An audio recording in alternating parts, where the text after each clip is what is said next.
அதாவது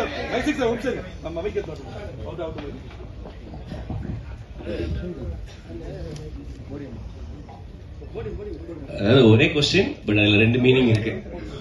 பணி தொடருமா, your direction continue ஆகுமா, ஒரு கொஸ்டின். அண்ட் இந்த பணியோட சீக்வல் வருமா, பணி தொடருமா?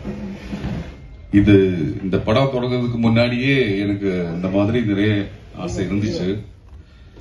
ஆனா இது விஜய் சூர்யா சார் சொன்ன மாதிரி அவ்வளோ ஸ்ட்ரெஸ்ஸான ஒர்க்கு.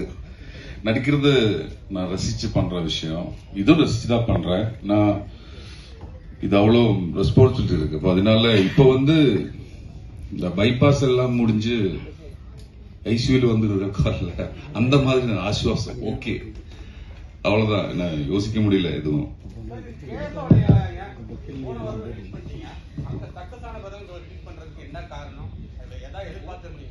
அது அந்த சக்சஸ் ஆனது மட்டும்தான்.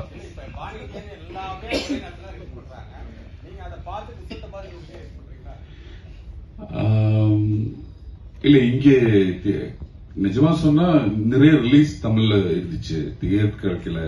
இப்போ அப்புறம் பண்ணலாம் நினைச்சேன், அதுதான். Jyoti sir, congratulations, a fantastic film. Thoroughly enjoyed the film. Ipo, the question that I'm asking is on behalf of Malayalam cinema. Ipo, matta South Indian languages, they are all making, when they release a film, they release it in all 4 South Indian languages. And Hindi podranga, 5 languages release பண்றாங்க. Malayalam cinema has always provided us quality content, and we're impressed with exceptional Malayalam films. In fact, in the pandemic, ipo inga screen பண்ணலனா எங்களுக்கு தெரிஞ்சிருக்காது. Vast majority of us would have missed it.